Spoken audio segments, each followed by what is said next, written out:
Welcome to Arts Roll Call, a podcast showcasing artists and arts organizations, highlighting the role of the arts today in Greater Lansing.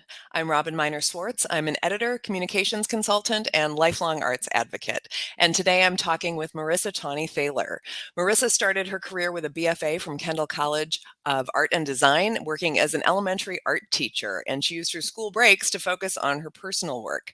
So in the fall of 2018, Marissa left teaching to pursue a career as a freelance illustrator. Since then, she's developed the origami-inspired series Drawing Folded Paper. She's illustrated 2 children's books, Get That Grit and The Itchy Secret, and she's completed several murals in the Lansing area. Marissa's work is often narrative in structure. It's something that she calls bittersweet aesthetic. She aims to find the lighthearted side of struggles and moments of connection in everyday happenings. Hi, Marissa. Welcome to Arts Roll Call. Thanks for being here today. Thank you so much for having me. Well, Marissa, art is clearly a passion for you. What is your art story? How did you get started creating? Yeah, it's pretty much what I do day in and day out. I was always interested in drawing, I guess, but I didn't really fall in love with it or even learn how to do it until I was in college. So I started out at Grand Rapids Community College and learned to draw from the ground up. So I'm classically trained. And then when I switched to Kendall, I went into the illustration program and then switched a couple years later to art education. So yeah, so I taught for about a decade, and like you said in the intro, I left it's about 4 or 5 years ago now to do illustration full time, and kind of continue my art journey that way. So that's really cool. I mean, because I think a lot of people assume when you're an artist that you've been like drawing ever since you could hold a pen or a crayon or something in your hand, right? Yeah, I did not fall in that category, but I think that was something that really served me, and I didn't know that until I looked at it later. So, like when I started at Kendall in the illustration program, the illustrators are the kids who have been drawing, superheroes and characters from the time they could chew on a pencil, and that just wasn't me. So I was in my head way behind my cohort. And I'm competitive, but also I was scared to death that I didn't fit in. So I think that dynamic really prompted me to work harder than my classmates and just develop this work ethic and tenacity that's continued to serve me throughout, my couple of careers now. Well, it must have been interesting as an adult to come at that process. And, like you said, kids are drawing usually kind of typically superheroes or things like that along certain lines. Like, how did you find your style? Oh, that's a great question. I I don't know if I can pin it down because I don't know if I realized I had a style until somebody pointed out to me. They said, I see your aesthetic in this and this. And I was like, I didn't even know I had an aesthetic. So reevaluated my work, but I had already left college at this point. So I'm seeing it more and more now in my work. But yeah, just I'm definitely more drawn to drawings. I love line quality. Like in a room full of paintings, I'll head right to the drawing. So anything with like a really beautiful line quality draws me in, and I think that's kind of what I emulate in my own work. But then I would say more often than not, the stuff that I do is narrative. So, like most illustrators, right? If you narrative piece, it tells a story, and you can look at an image and kind of feel the before and the after if you do it correctly. Mm-hmm.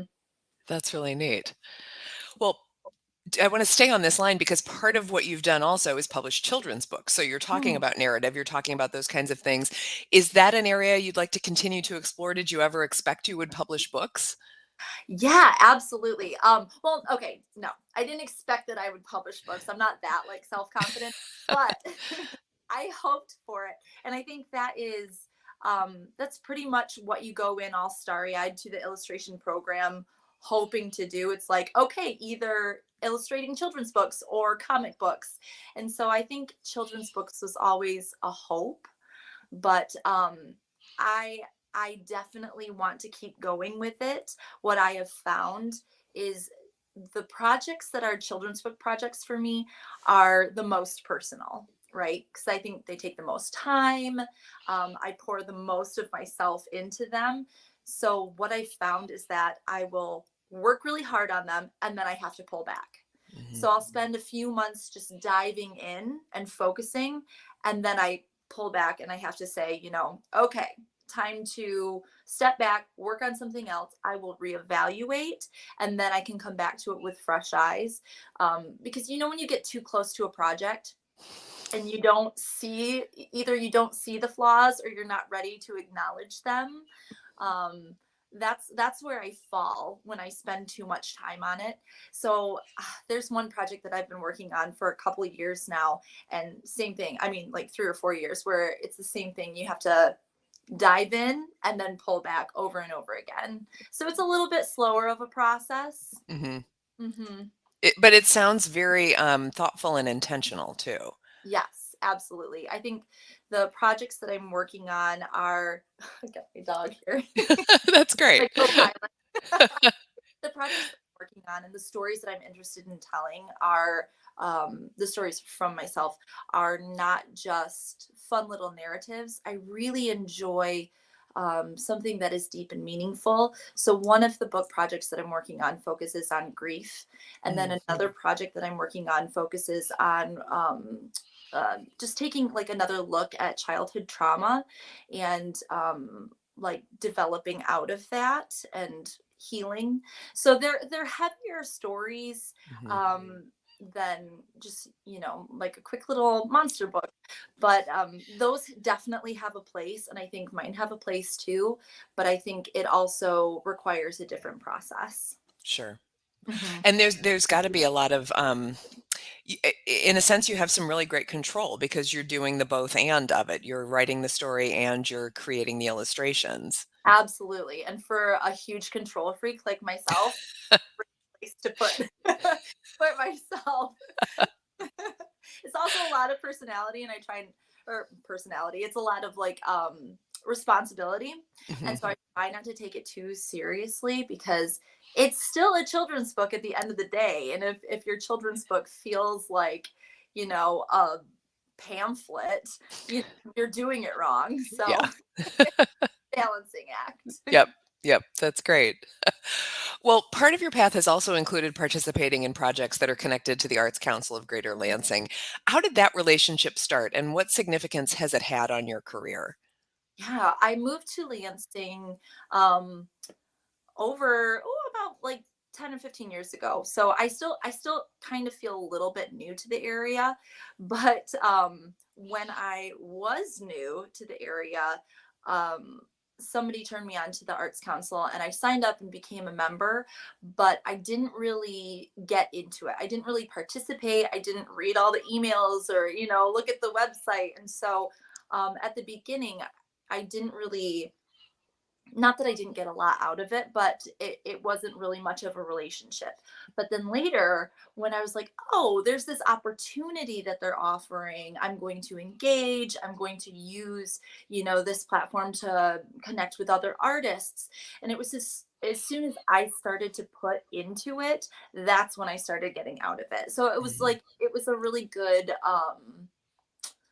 exercise to kind of like get acclimated with the art scene in Mhm. Lansing, Mhm. and what was going on, and then the different opportunities that they were offering, starting to apply for things and starting to dig in. And I did not get everything that I applied for, obviously. But if you do get something, even a couple of good conversations and leads, that Mhm. really helps build momentum. So I think I would definitely attribute a lot of the momentum that I've been able to build up for myself, even like just in my working life, like not just getting stuff, but um, like encouragement even from other area artists and relationships, that really helps propel you forward in, Mhm. your art journey. Yeah, it In gives your you a art life. community. Yeah, in the community, absolutely, absolutely, because it's Mhm. just too hard to work on something so personal in a complete bubble. Mhm. You know, it's I would say almost impossible to create when you're not exposed to something outside of yourself, Yeah, you know? that's a So good I way to think look that, at it. yeah, Arts Council is a great avenue to get there. Well, and more recently, you've been creating larger works. You've been Yeah. creating and contributing to the public art scene in Greater Lansing. So, what is it like for you to do a whole mural? Terrifying. No, it's interesting because I was talking to my studio mate, and we have this thing where it's like, how can we, at the same time as being like having this imposter syndrome, how can we also have this ridiculous self-confidence to do something we've never done, that like we have no business expecting that we'll be able to do? So it's these two things working in tandem, and I think that's kind of what it was with the first um with the murals that I've been doing, and specifically the one for Art Path under the Shiawassee Bridge. Mhm. It's something that I had applied for a few years and hadn't been granted it. And then this year I was like, oh, I'm gonna go big. So I proposed to do this piece with like 1,000 paper cranes, with that story, 1,000 paper cranes. And I Mhm. was like, oh, this is a beautiful piece. I'm so excited. And then I got awarded the opportunity to do it. And I was like, oh no, now I have to do this. How do I do this? So um, it was very intimidating. Each mural is still very intimidating to me. So Mhm. it's the risk and reward though. Like the risk is higher. So I feel so much validation and so much pride in those big murals, that like, wow, can you believe you did this? Can you believe you completed this? you know um they've been they've been really scary going in, but really gratifying on the way out. Hmm. How often do you go see it? Well, I should do more, but I love to jog down that way because the river trail is so beautiful, and you get to see all of the artwork too. And so yeah, whenever I go for a jog, I try and head past it just to kind of check it out and see how it's doing, and also just kind of pat myself on the back a little That's great. bit. Well, your most recent public work is the piece that went up on the Board of Water and Light and Rio Town Central Substation. Can you talk a little bit about the Art Moves Rio project and why you think these types of projects are so important for the community? Oh yeah, I think Art Moves Rio is a really, really cool thing that's going on. And I think like at its core, street art, murals, public art, they make such a huge impact to a community and can like really boost morale. I mean, it's placemaking. It's something that Mhm. the community can get behind and get excited about. And so I think that's part of it. But then on top of it, there's this element where my piece isn't going to be up there forever, right? So every 6 months or so, like this is going to be something that will change. And so each time it's ready to change, like other artists, emerging artists, established artists, local people will get a chance to have their work up there. So it's like this placemaking, but also this invitation to participate. And I think that takes, the pride in the community and like that placemaking to a different level. I just think it's super, super cool. And just to be at the mouth of, and maybe I'm Mhm. biased because I think Rio Town is the greatest neighborhood in Lansing. I love Rio Town. I love the businesses. I love the energy. I love the people. But I think having it right there at the mouth of Rio Town is such a cool and like really visual place, and you don't have to go into a museum, you don't have to go into a gallery. Like it's there for everybody, and Mhm. you don't have to pay an entrance fee to enjoy a piece of art like that. Yeah. Yeah. Mhm. Yeah. Well, you talked a little bit about going through that call for artists process and how you got some of those. So what can you share with other people in the creative community about how to successfully answer those calls and the impact that it makes on you to be able to grow as an artist too? Oh yeah. I think something that I have learned, and something that I notice with a lot of other, um, I think especially emerging artists, and I say that, I say emerging artists as in like I still consider myself to a point to be emerging artist, Hmm. and I was in that space for a long, long time. Um, and as an art educator, I also have like a huge heart for like emerging artists that are working on their art, and maybe they haven't found their aesthetic yet and they're still like developing. So I think there is this impatience with people like me. Like I know myself, like, why haven't I made it yet? Oh, well, I learned to draw 2 years ago. You're going to have to work a little bit longer than Yeah. that.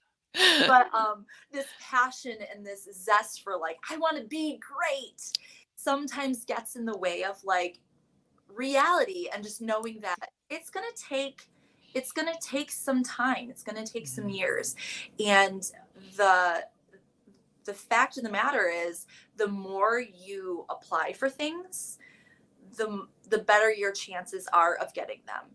But the amount of no's, especially in the children's book industry, the Mhm. amount of rejection letters that I get is like way higher than the amount of things that I get, and I think that's something that, um, if you're on the outside looking in and you see somebody, wow, they got this and they got that and they're doing great things, what they don't see is like my inbox of no's, Mhm. and the times that I need to have a little cry, after I didn't get something I really, really wanted, Mhm. and that never stops feeling personal. It's just, do you get back on the horse? Do you, throw another letter out into the universe? Do you try 6 years in a row after your fifth year that you got a no for something? It's just like, it's it's hard sometimes to keep going after so many no's, but the more you try for stuff, the more you're going to get. So I Mhm. think that's a big thing, like applying for things, even when you're getting rejections, because everybody gets rejections and it's not personal, and it's not like a reflection on you and your soul, but you just got to keep going. So, That is such a healthy perspective. I think, especially with social media, we have a lot of impressions that there aren't all these no's happening out there because you're only, not you, everybody is yeah. talking about the yeses. They're celebrating the yeses, but the no's are fruitful and very real. Oh, And so that's a great lens to use to look at those. oh yeah. And social media and Instagram is so curated, right? If I Hmm. put out there my real life and every no that I got, people would probably be like, "Is she okay?" you know, Call her, bring over some wine. Like, it's all curated. Everybody's page Yeah. is curated, and Hmm. you're only going to put out the yeses and not the nos. Right. But yeah, everybody has them. Yep. Mhm. Well, so what projects do you have on the horizon? What are you looking forward to in the new year? Yeah. I think, well, I'm in one of those places where I've taken a step back from my children's book stuff, and I'm a little bit chomping at the bit to get back into it. So I'm making myself wait until the new year to really dive back in, because I know once I do, it's going to be like, blinders on. So that'll be in the new year, kind of reevaluating some of the book projects. And then also the newest thing is licensing. I'm Mm. getting into kind of the world of licensing. I had a dear friend who suggested my origami inspired pieces. Put in pattern form would make really good surface design, so wallpaper Mhm. and like interiors and stuff like that. So um, I've kind of I was diving into that, and I went to a conference in New York and made some connections, and so that is what I'm working on currently, and hopefully will continue to work on in the new year, is just putting out those patterns and getting them licensed for service designs and in people's homes, and maybe some passive income. I don't know. A girl can dream. Right. Passive income is the dream, right? Someday. Yes. Well, it sounds like you've come such a long way from I didn't think about drawing until I was an adult to all of these different avenues that you have to share your creativity and express yourself. Yeah. You probably can't guess what's next because you haven't been able to even guess what these Yeah. pieces were, but like what's still out there, do you think, for you? Oh my gosh, that's the thing. Is like, I think just being open to, like, even maybe 6 months ago, I was not even considering licensing or service Mhm. design. I didn't know a thing about it. So when I think of it, oh, somebody suggested I should do this. Then it's like consuming all the YouTube videos and the podcasts and the Mhm. interviews and trying to learn everything about it and then diving in. So I don't know. I know I'm a bit compulsive and all over the place. And um, so I think instead of trying to guess what's next, maybe I can be hopeful that it's a productive avenue to head down whenever it hits me. I love that because we can't know sometimes, and there may be opportunities you just have never thought of or heard of that are so perfect for you, right? Yeah. Well, and that going back to what you said about like uh, being kind of late to the game when I Mhm. was learning to draw, that was something that I would tell my students a lot of times. And then other people, that you hear it all the time, like, oh, I can't draw a stick person, and I can't draw a straight line with a ruler. And it's like, well, I've been practicing for 20 years. And especially the kids, it's like, if you start now, like an 8-year-old who's drawing, and you're like, that's amazing. If you Mhm. continue to practice, by the time you are my age, you're going to be so much better than what I'm at right now. Right. So it's just like, work hard at it. And whatever you work hard at, that's what you get better at. Because, like, Mhm. we know now that our brains are plastic, right? And they're, you can grow your brain and you can get better at things, and you're not born creative or not creative. You can become more creative. You can become a better drawer. Mhm. And so just using that knowledge, I think that's something that I can encourage other people with, but also it's an encouragement to me if I'm like, wow, I suck at this. And it's like, man, you have sucked at a lot of things that you are better at now. So if you want to be better at this, that's possible for you. Mhm. Just work at it. Like, you don't have to be amazing. You just have to work hard. And Yep. if that's what it comes down to, I'm okay with having to work hard at something. Mhm. Where can folks find you online to get a glimpse of all of this work that you've done and all the things you create? Sure. My website is tawneythayer.com. Mhm. And then my my Instagram is probably what I'm most active on, and it's Mhm. just my full name squashed all together, Marissa Tawney Thayer, on Instagram. Great, great. Mhm. Well, good luck with all these new projects and new endeavors. It's exciting to watch this evolve for folks, and I just really appreciate the perspective you have on all of this. So I'm going to enjoy watching your career evolve. Oh, thank you so much. Great interview. Thank Well, you. thank you so much for talking with us today, Marissa. This podcast has been a production of the Arts Council of Greater Lansing. To learn more about them, go to lansingarts.org.